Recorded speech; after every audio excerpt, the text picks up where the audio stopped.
BJP प्रदेश अध्यक्ष और नेता प्रतिपक्ष बाबूलाल मरांडी ने झारखंड सरकार की प्रशासनिक व्यवस्था और निर्णय प्रक्रिया पर सवाल उठाए हैं। उन्होंने ये कहा है कि राज्य में शासन व्यवस्था को निष्पक्ष और पारदर्शी बनाए रखने की दिशा में कई बिंदुओं पर पुनर्विचार की आवश्यकता है। और वहीं देखिए, मरांडी ने पहला सवाल मुकदमों को फर्जी बताकर उठाया है। उन्होंने आरोप लगाया है कि राज्य के कुछ थाना क्षेत्रों में सामान्य विवादों को आपराधिक रंग देकर के अनुचित कार्रवाई की जा रही है। उदाहरण के तौर पर उन्होंने पतरातू का मामला सामने रखा है, जहां एक दुकानदार पर मामूली विवाद के बाद आर्म्स एक्ट के तहत मामला दर्ज किया गया।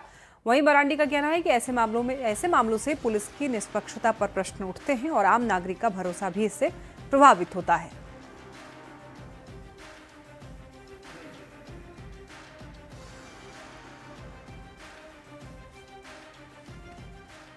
देखिए, घाटशिला उपचुनाव प्रचार में सीएम हेमंत के बोल पर सियासी बवाल मचा हुआ है। पूर्व मुख्यमंत्री चंपाई सोरेन ने प्रेस कॉन्फ्रेंस में सरकार पर गंभीर आरोप लगाए और इस दौरान चंपाई सोरेन फूट फूट कर रोने भी लग गए।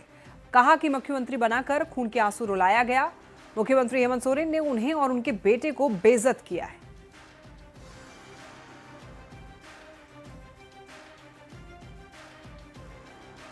अपमान हमको किया। मेरा एक सीएम का कार्यक्रम तो आप होल्ड कीजिएगा, नहीं तो अगर दिन में हमारा पाप रहता तो हम तो रिजन नहीं करता, विपक्ष का कहता कि हमको समर्थन करो, लेकिन हमने नहीं किया। इसे एक वर्ष रीजन बोला, हम तुरंत सिग्नेचर कर दिया। चिट्ठी पहले ही मना हुआ था, लेकिन वो आदमी को आज इन लोग पहल बोलेगा, वो आदमी लोग आज हमको विश्वासघात कहेगा। जो ये प्रवक्ता हमको गद्दार कहता है, उनका खतियान कहां पर है? जो प्रेस का प्रवक्ता है किस जगह से आया? हम जैसा एक ईमानदार योद्धा को आज गद्दार कहा है। हम उस दिन हम रोया है और उस दिन याद करता था। आप आंसू आज नहीं हम रोक पा रहा है। झारखंड प्रदेश कांग्रेस के अध्यक्ष केशव महतो कमलेश ने मुख्यमंत्री हेमंत सोरेन के उस बयान का समर्थन किया है जिसमें उन्होंने घाटशिला से बीजेपी उम्मीदवार को लेकर यह कहा था कि वो जेएमएम का खा पी करके मोटा बैल हुआ और आज खेत जोत रहा है बीजेपी का।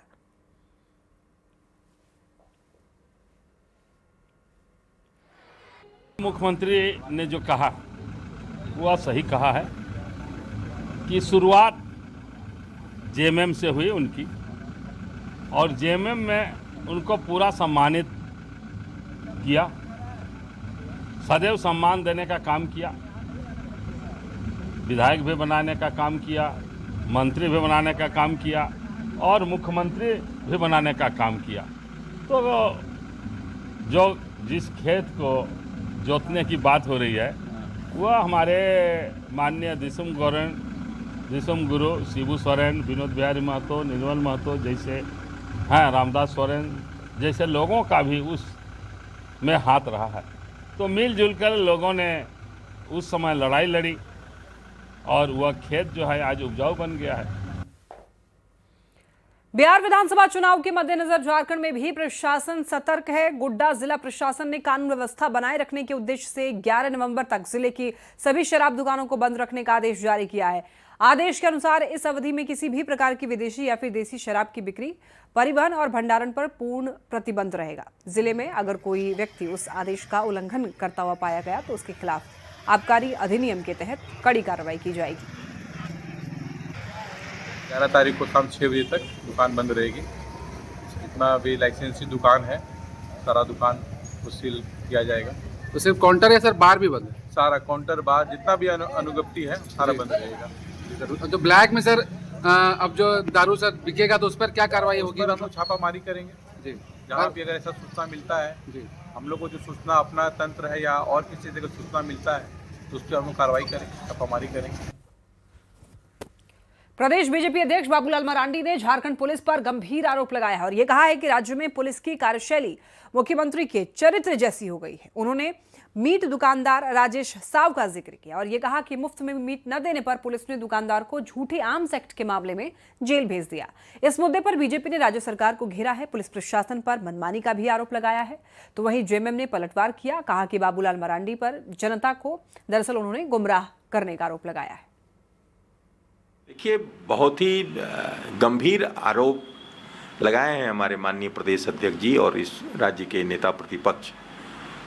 और जो घटनाएं घटी हैं कि अगर कोई दुकानदार है, मीट दुकान चलाता है और अगर उससे पुलिस मीट मांगती है मुफ्त में और दुकानदार नहीं देता है तो उस पर फर्जी मुकदमे लाद दिए जा रहे हैं। तो जिस प्रकार से उन्होंने कहा भी है कि जैसे मुख्यमंत्री करते हैं, जो मुख्यमंत्री जी की कार्यशैली है कि कोई उनके विरोध में बोल दिया तो उस पर मुकदमा लाद दो, उसको परेशान करो, जेल में डाल दो, उसी का अनुसरण यहाँ की पुलिस कर रही है।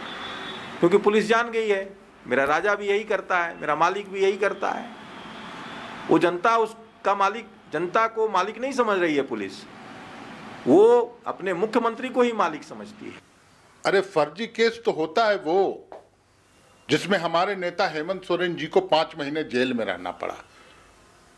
उससे ज्यादा कोई फर्जी केस होगा जो दिल्ली के इशारे पर दर्ज की गई, अदालत ने बेगुनाह बताया और अंत में रिहा हुए, वो होता है फर्जी।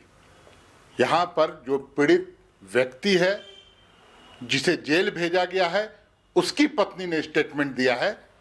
पुलिस पर इतना अविश्वास क्यों?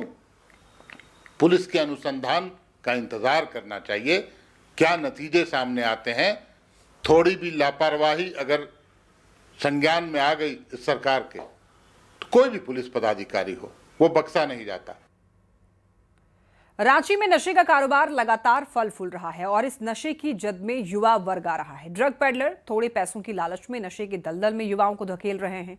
पुलिस भले ही देखिए कार्रवाई कर रही है, लेकिन ड्रग पेडलर नई तरकीब लगाकर पुलिस को चुनौती दे रहे हैं। अब जिसे लेकर सामाजिक संगठन से जुड़े हुए लोग नशे के खिलाफ आवाज उठा रहे हैं, लोगों को जागरूक कर रहे हैं। इस मामले को लेकर राष्ट्रीय युवा शक्ति का ये कहना है कि नशे का दंश वर्तमान में राजधानी के हर गली मोहल्लों तक पहुंच रहा है।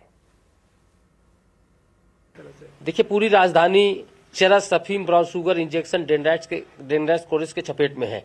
हमारा छात्र और छात्रा माने युवा पीढ़ी पूरी तरह बर्बाद हो रहा है। उन युवा पीढ़ी को बचाने को लेकर राष्ट्रीय युवा शक्ति पिछले लंबे समय से संघर्ष कर रही है। उसी के निमित्त आज हम लोग यहाँ बैठक बुलाए हैं और अगले रविवार को 16 तारीख को हम लोग बड़ी बैठक बुलाएंगे। शहर के सभी राजनीतिक, धार्मिक संगठन को हम लोग आमंत्रित करेंगे और साथ में मिलजुल कर, साथ में जिला प्रशासन, रांची के डीसी और एसपी को भी उस बैठक में आमंत्रित करेंगे, ताकि जो ये नशे के जो सौदागर हैं उसे चपेट में ले, ताकि हमारा युवा पीढ़ी बच सके। जिस तेजी से यह नशा हर शहर के हर एक गली मोहल्ला में पहुंचा है, उन युवाओं को बचाने के लिए राष्ट्रीय युवा शक्ति दृढ़ संकल्प है।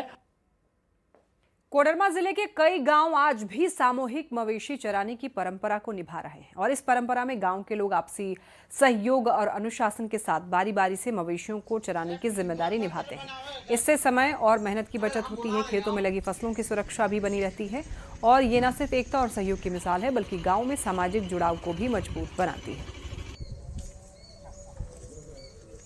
चला रहा है, जब से हम लोग को ज्ञान हुआ है तब से इसी तरह से सब हम लोग गांव वाला मिलके एक साथ ही सब चलाते हैं हम लोग। कैसे कैसे तय होता है किसको चलाना है किसको नहीं चलाना है? वो सिस्टम बनाया जाता है जैसे कि एक महीना में 30 दिन होता है, 30 दिन में 3-3 आदमी करके पारी दिया जाता है सबको, उस हिसाब से सब चलाता है। चलाने की वजह है कि जैसे अगर किसी का खेती ना नष्ट हो, एक अच्छा जगह पे चलाया जाए। इन लोग को किधर चराना है, नहीं चराना है, उसका तय किया जाता है।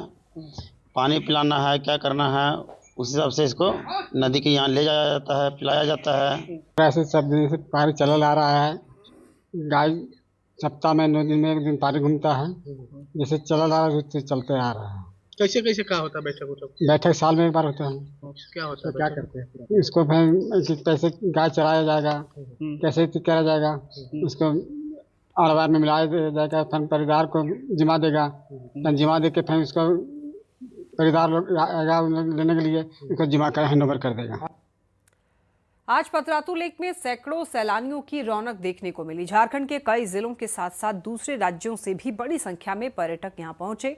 सैलानियों ने स्पीड बोट, नौका विहार और घुड़सवारी का रोमांचक आनंद लिया, जबकि बच्चे चिल्ड्रन पार्क में मस्ती करते हुए नजर आए।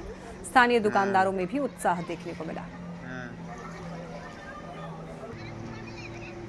आज रविवार है, यानी छुट्टी का दिन है। ऐसे में बड़ी संख्या में पर्यटक पतरातू लेक घूमने के लिए पहुंचे हुए देख सकते हैं। यहाँ पर नौका विहार कर रहे, स्पीड बोट की सवारी का यहाँ आनंद ले रहे हैं। यहाँ से पर्यटक जो है आइलैंड तक जाते हैं और पूरा स्पीड बोट का जो रोमांच है वो अलग ही यहाँ पर उन्हें आनंद देता है। कुछ पर्यटक हैं जिनसे हम सीधे बात करेंगे। क्या नाम है, कहाँ से आए हैं? हम उमेश महतो हैं, बेड़ो से आए हुए हैं, रांची जिला से हैं। कैसा लगा यहाँ? यहाँ बहुत ही अच्छा लगा। अच्छा, स्पीड बोट का सवारी बहुत, स्पीड बोट का सवारी आइलैंड तक गए थे? हाँ, आइलैंड अच्छा लगा? बहुत अच्छा, बहुत अच्छा। इससे पहले भी आए हैं आप? हाँ, इससे पहले भी आए हैं और मन करता है कि यहाँ जब भी छुट्टी हो निश्चित एक बार घूमने आए, ऐसा महसूस होता है, मन करता है। आपका क्या नाम है? मेरा नाम जिज्ञासा है। कैसा लगा ये? बहुत अच्छा लगा। अच्छा है। अच्छा लगा। छुट्टी आज है ना? हाँ, छुट्टी है इसलिए घूमने आ गई। और आपका क्या नाम है? मेरा नाम पूजा मेहता है। कैसा लग रहा है? यहाँ घूमकर बहुत मजा आया, बोटिंग करके भी बहुत अच्छा लगा और यहाँ बर्ड्स का जो कलेक्शन है मतलब इतना सुंदर है, वो देखने लायक है। अच्छा अच्छा, तो आप छुट्टियों का यहाँ पर आनंद उठाने आए हैं? हाँ, छुट्टियों का। आपका क्या नाम है? मेरा नाम मीना है। कैसा लग रहा है? अच्छा लगा सर, यहाँ घूमने के लिए बहुत अच्छा लगा। बहुत अच्छा लगा। अच्छा लगा ना? हाँ। तो सब कुछ कैमरे में कैद कर रही है? कोई बात नहीं, अच्छा काफी सुंदर है। हाँ, अच्छा है, सुंदर है। कभी भी छुट्टी मिलता है तो यहाँ आने का मन करता है। समय बिताने का यहाँ मन संडे करता है। इसीलिए आ गए, घूमने का मन तो किया। देख सकते हैं आज संडे भी है, यहाँ पर पर्यटक लगातार पहुँच रहे हैं, स्पीड बोट की सवारी कर रहे हैं, नौका विहार की सवारी कर रहे हैं और कहीं न कहीं ये जो स्पीड बोट की सवारी है अलग ही रोमांच यहाँ पर पैदा करता है। चूँकि पतरातू लेक इतना खूबसूरत है कि लोग यहाँ बार बार आते हैं और यहाँ की खूबसूरती को अपने कैमरे में कैद करके ले जाते हैं। जावेद खान, न्यूज़ 18 रामगढ़। और यहाँ रुक रहे हैं, छोटे से ब्रेक के लिए, जल्द लौटेंगे।